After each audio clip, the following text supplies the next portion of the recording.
Have you ever wondered what you'd buy if you had all the money in the world? Well, today we're diving headfirst into that world. We're talking about $100,000 shirts, $12 million sharks, and yes, even stolen dinosaur bones. But here's the thing. This isn't just about gawking at how the other half lives. These totally wild stories are like a magnifying glass for the hidden glitches inside our own brains. The weird little quirks that shape every single financial decision we make, whether you're a billionaire or just trying to figure out your budget for the month. All right, let's just start with a big one. What you're looking at here is a 14-foot tiger shark, and it's floating in a giant tank of formaldehyde. This is an art piece, and a hedge fund manager named Steve Cohen spent somewhere between $8 and $12 million on it. I mean, think about that. That's not a painting you just hang on the wall. This is a commitment. You need a forklift, a team of engineers, and probably a whole separate wing of your house just to display it. It's a lot. Okay, so maybe a giant shark isn't your thing. How about this? An Indian moneylender named Data Fuji decided he wanted to, well, literally wear his wealth. So he had this shirt custom-made from over 14,000 little links of 22-karat gold. The whole thing weighed over 10 pounds and cost $250,000. Can you imagine trying to get through airport security with that? It's fashion, but it's also a serious workout. But this one might be my favorite, just because it's so weirdly understandable.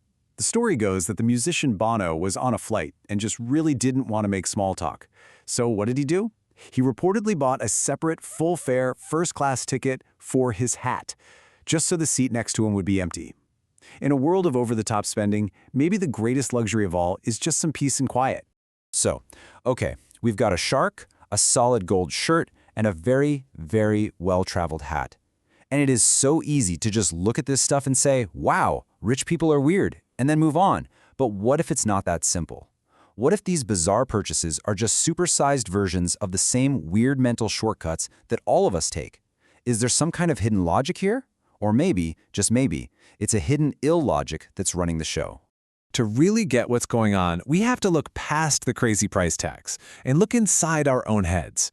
We're about to step into the world of behavioral economics. And don't worry, it's not as complicated as it sounds.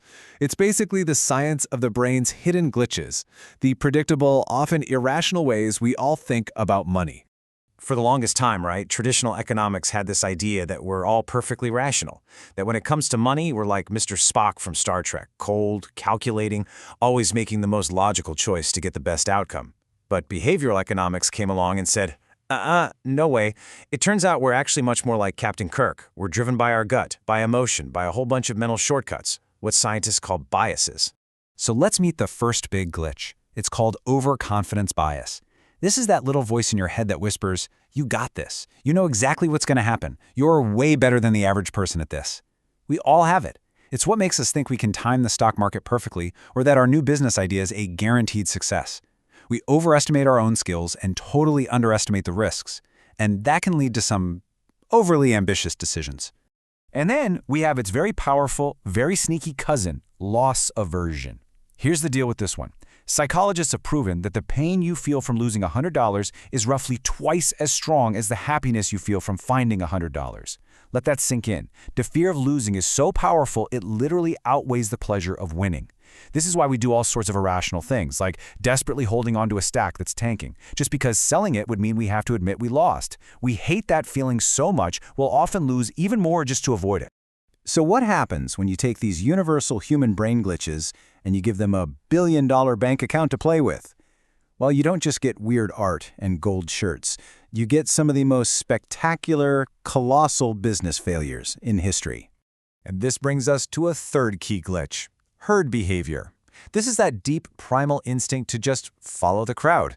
You know, back in the day, if you saw everyone running, you'd run too, because there was probably a saber-toothed tiger. Safety in numbers. But in the world of finance, that same instinct can create huge market bubbles when everyone rushes to buy the same thing, or, as we're about to see, it can cause a total stampede for the exits that ends in a crash. Take a good long look at this number. Negative $545 million. That is the jaw-dropping amount of money that Rupert Murdoch's News Corp lost on one single disastrous investment. They made a massive bet, and it blew up in their faces spectacularly. So what on earth did they buy? MySpace. Remember MySpace?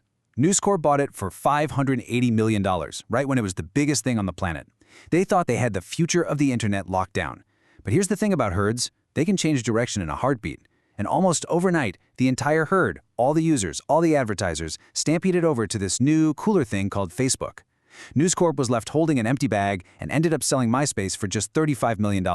They followed the herd right off a cliff. Now, okay, from following the herd to a story of pure 100-proof overconfidence, an Australian billionaire named Clive Palmer announced a project that literally sounds like it was ripped from a movie script. He was going to build Titanic 2, a life-sized, fully working, modern replica of the original ship, right down to the same style of cabins and dining rooms. I mean, you can't find a better example of overconfidence bias than this. It's the ultimate belief that you can succeed where history famously failed, that you can overcome every single mind-boggling risk and challenge. It's a lot of confidence. And, not surprisingly, the project has been stalled for years, basically a floating monument to an ambition that just couldn't match reality. And if you're sitting there thinking, well, that's just for reckless billionaires, think again. This quote is from Warren Buffett, the Oracle of Omaha, maybe the most respected investor on the planet. He admits that his original purchase of Berkshire Hathaway, which is now one of the biggest companies in the world, was a bad decision he made out of pure emotion and spite. It just goes to show you, nobody is immune to these glitches, not even the best in the game. Which brings us right back to where we started, the stolen dinosaur. So the story goes, actor Nicolas Cage was at an auction and got into a massive bidding war against Leonardo DiCaprio. Fueled by that competitive rush, that absolute euphoria of winning, he ended up paying $276,000 for this amazing Tyrannosaurus skull. There was just one tiny problem. The skull was stolen, smuggled out of Mongolia, and he had to give it back. That emotional high of winning led him straight to a huge financial loss. Now, as wild as all these stories about billionaires are, what's really fascinating is that the psychology behind them is completely universal. The very same biases that trip up media moguls and movie stars are working away inside our heads every single time we pull out a credit card. So let's actually turn the mirror around for a second.